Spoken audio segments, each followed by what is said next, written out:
All right, week 2 recap. Monday night football has officially ended. Falcons in a stunning comeback defeat the Philadelphia Eagles 22-21. That's a win to save your season right there if you're Atlanta, my friend. That's fucking amazing. Falcons had that game signed, sealed, delivered. Barkley drops that third down catch, which would have all put the game away, but Atlanta comes up with the win. Now, before I get into what happened yesterday, start off with the locals as I usually do. Start off, of course, with our beloved New York Jets getting a well-needed win yesterday in Tennessee, 24-17. You know, defense played like shit against San Francisco. Yeah. They played a lot better yesterday, did what they had to do. In the second half especially, they only gave up the one touchdown, which was a little controversial. I thought he stopped him at the 2, but gave him the touchdown. Rodgers comes back, Jets take the lead 24-17. And the defense holds them, fourth down and goal. Jets get the stop. Rodgers takes the knee, gets his first win as Jets quarterback. Jets move to 1-1 with a very important game against the New England Patriots. We're all getting to in a couple minutes. It's way too early in the season to view any of these games as important, but yes. New England losing to Seattle in overtime yesterday. But the Patriots, they look a lot better than they were supposed to. I did not think New England would be this competitive. They could easily be 2-0. It's the Pats. You know they're going to be fucking good. They don't. This is going to be a very crucial game on Thursday night. Home opener. Aaron Rodgers again. You know, we all know what happened last time he had a home opener. But you know, he looked good. He made the throws that he was supposed to. The running game got going yesterday as well. Hall and this kid Braylon Allen. My God, he's an animal. He where was he on against San Francisco? I don't know. Defense, a couple injuries. Mosley, toe injury, might play against New England. Johnson, the Achilles, out for the year. So now, well, you got to bring back. You have to sign Hassan Reddick because now you can't rush the passer. You need him.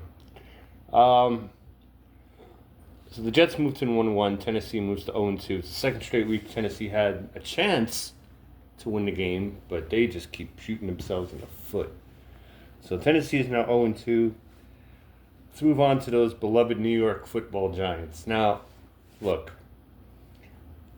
In football, you try to find the positives and everything, right? Giants got blown out in week 1. They came to Washington to play not a great Redskins team. Rookie quarterback. But you know what? The Giants' offense yesterday looked competent. Daniel Jones was not horrible. Giants scored 3 touchdowns yesterday. And they don't give up any touchdowns. And they lose. Giants gave up 7 field goals yesterday. 21-18 lost to Washington. They are now 0-2. And you know what? I'm not putting this game on Daniel Jones. He actually played pretty well. It's not his fault. Defense. That Swiss cheese defense, giving up chunks and chunks of plays. Daniel, he wasn't great, but he wasn't bad. Singletary with the touchdown. The rookie had a couple of nice grabs. Giants played well enough to win. Just, you know, again, couldn't stop them. Couldn't stop Minnesota. And I think it's the second time in NFL history a team has scored 3 touchdowns, didn't give up any, and lost. I've never personally seen it happen before. So the Giants moved to 0-2. The Redskins go to 1-1 on the year. That's what I said to the Redskins. Let's go over these scores real quick. The New Orleans Saints are 2-0.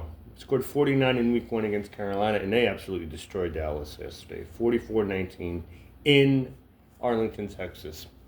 Against the Cowboy team that looked pretty good in week 1 in Cleveland, but the Cowboys had no answer.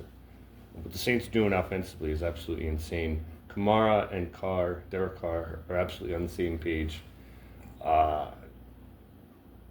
brilliant offensive showing by the Saints to get the job done. They move to 2-0. Cowboys go to 1-1. In one of the many upsets yesterday, the Ravens blow it at home. The Raiders come back to beat Baltimore 26-23. A Raiders team that didn't look very well in the opener against the Chargers come back in a very tight spot in Baltimore, against the Ravens team that had lost to Kansas City in the opener. And the Ravens look like they're on their way. Lamar's making plays. Things are going well. And the Raiders just, Minshew looked good. Devontae Adams, this could be a make-or-break year for the Raiders. And they really showed me something by getting that win in Baltimore yesterday.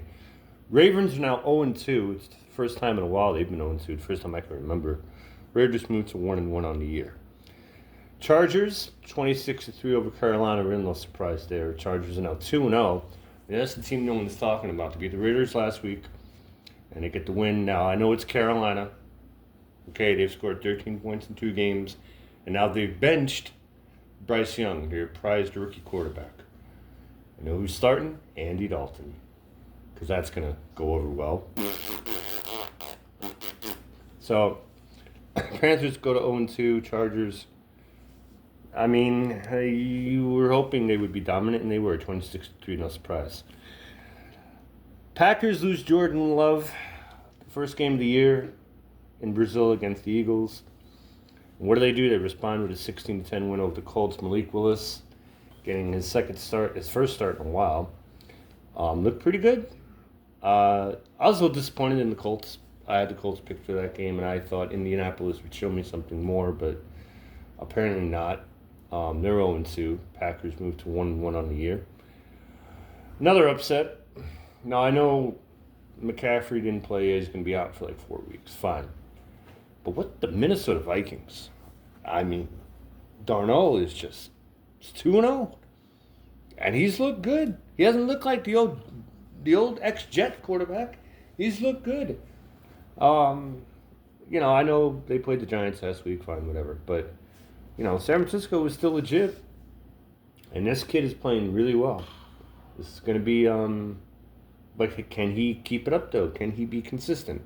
Vikings go to 2-0. San Fran 1-1. Cleveland rebounds from a horrible loss to the Cowboys, 18-13 over a very overrated Jacksonville team. I mean, come on, Trevor Lawrence, really? No. Jaguars had a chance to win both these games. They won in Miami last week and won against Cleveland yesterday. They fall to 0-2. Browns win a nice rebound win, like I said. Watson did what he had to do to win. Cleveland goes to 1-1. And in the game I was talking about earlier, the Seahawks, again, no one's talking about Seattle. They're just 2-0. They're in first place in the West. And no one says a word about it. Geno just keeps taking care of all he does is win. He gets big wins, he makes big plays, and no one says dick about it. And Patriots, again, they led that game for, Seattle had to come back to force overtime. Again, Patriots are going to be a pain in the ass this year, which makes the Jet game on Thursday very, very interesting. Seattle goes to 2-0, the Patriots move to 1-1. Another stunner yesterday. Tampa Bay over Detroit 20-16. Lions go to 1-1. Tampa Bay 2-0.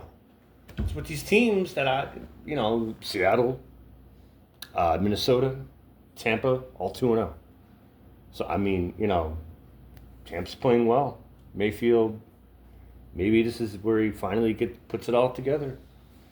Disappointing loss with Detroit. Nice opening win against the Rams Sunday night last week. And they lay an egg, and they go to 1-1 on the year. Probably the biggest stunner of all. Cardinals over the Rams 41-10. Now, I know Arizona played really well against Buffalo. Had a chance to steal that game in Buffalo. They didn't do it. But to put up 41 points in their home opener, you know what? The Cardinals might be a problem. They might, they keep this kind of play up. They might contend for a wild card spot or something. And the Rams, now they lose Kupp. That's going to hurt. He's out several weeks. The Rams are going to have to figure it out because they're 0-2 now. and nowhere near competitive as they were in the game in Detroit. They're 0-2. Cardinals go to 1-1. Pittsburgh, another ho-hum victory. They moved 2-0 in Denver, 13-6. How about those Broncos? I mean, Denver at least was competitive in the opener against Seattle. Down 13-0. I think it's time we see Zach. Are we going to see Zach in Week 4 at MetLife Stadium against the Jets? Possible, maybe. Because Bo Nix is not working out for the Broncos. Pittsburgh's offense is not the greatest, but they just keep. And again, Mike Tomlin. No one talks about the job he's doing. Pittsburgh just keeps ho-hum quietly on their way. Steelers go to 0-2. Broncos are 0-2. Best game of the day yesterday. Kansas City over Cincinnati 26-25. These, every time these two clubs get together, it's like a heavyweight fight. Burrow and Mahomes. It's just back and forth, back and forth. Now, I know the pass interference call towards the end. I know Kansas City is probably the only team that gets that call. Maybe, maybe not. I don't know. But it was still worth the hype and it was still worth the value. Cincinnati showed me a lot yesterday. Played a lot better than they did in the opener against the Patriots. Kansas City, they're 2-0, but they could easily be 0-2. They barely beat the Rams, not the Rams, the Ravens. And then they get by the skin of their little pubic hairs yesterday at home. 26-25. Chiefs are 2-0. Bengals are 0-2. Houston over Chicago in the Sunday night game, 19-13. Nothing really special going on. This kid, Caleb Williams, the draft pick for the Bears. Not really, they got lucky beating the, who they beating? Beating the Titans because the Titans just gave that game away to them. Again, this is going to be a learning process for this kid. He has potential, and he's got to get results, got to get wins. Houston moves to 2-0 as they look to get back to the playoffs. Last game I forgot was the Thursday night game last week, Buffalo and Miami. Buffalo moves to 2-0 in a dominating performance. Many of you have probably seen my Facebook videos of me doing karaoke. I was at the bar watching the game, and Buffalo just kept shoving it down their throat. I didn't think that game would be so bad, but of course the biggest thing about that game is Tua and the concussion. A lot of people have asked me about my opinion, what I think about it. It's third concussion in 2 years. There was one that was misdiagnosed. He has money. He's young. Okay, one more hit, and he could be an invalid. That's it. You're done. If it were me, and you told me, hey, listen, one more hit and you could be done, I'm out. Sometimes it's not worth it. He has a decision to make. I don't think he's going to be playing for a while this year. He might not play at all this year. It depends on what the doctors say and all that. But Miami, without him, Dolphins really don't have anywhere to go. Thompson is not a starting quarterback in this league. The Dolphins took a big hit by losing him. I know they have Hill and they still have weapons on offense, but the Dolphins, in terms of being in the AFC East, I said it was going to be a 3-team race: Buffalo, Jets, and Dolphins. Now I think it's just going to be Buffalo and the Jets. So tough loss for Miami. They go to 1-1. Buffalo is now 2-0 on the year, and they don't look like they'll be stopping their dominance anytime soon. So Thursday night football begins week 3. Patriots at the Jets. No predictions yet, so I haven't made my football picks yet. Big game for both teams.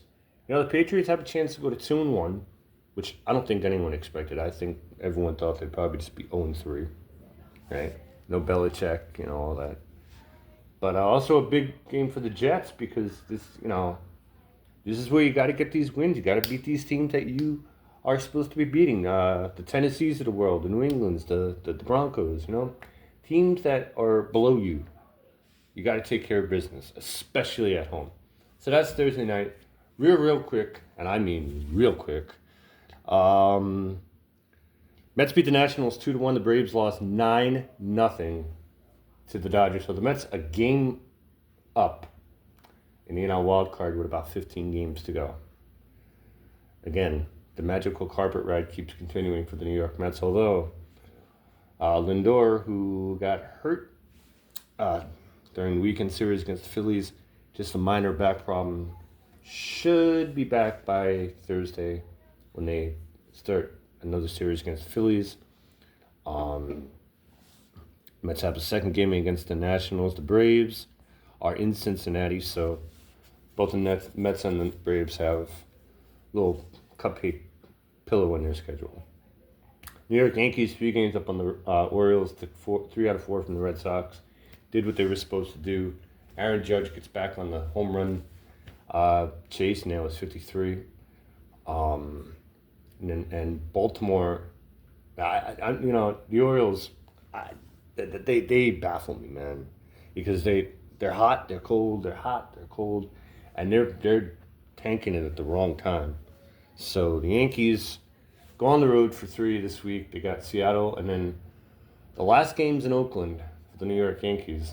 They got 3 in Oakland over the weekend. Hopefully we can extend our lead, maybe a little separation in the AL East. Finally, our beloved Chicago White Sox are winning again. Holy shit, did hell freeze over? The White Sox have won 2 in a row. They're still at 115 losses. And then they still can break that New York Mets record, but I don't know. Not now. Now they want to start winning all of a sudden. Maybe they realize, hey, we can't let this kind of shit happen. White Sox lead 8-3, bottom of the 7th in Anaheim. So I'm not going to go down the baseball scoreboard. That's for another episode. Well, there's your week 2 recap. A lot of big upsets. Some games, okay, you expected it. Looking forward to week 3. Starts Thursday night at the New Jersey Meadowlands. Signing off. Love you guys. Peace and love. And let's go Jets. Let's go, Jets. See you after Monday night. So the Monday night game next Monday is I think I know who it is, but I'm not completely sure. That's right. There are 2 Monday night games next week: Jacksonville, Buffalo. So we will meet again after the Commanders and the Bengals Monday night game, 8:15, ABC/ESPN. Enjoy week 3. Talk to you guys next Monday night. Joe out. And Joe.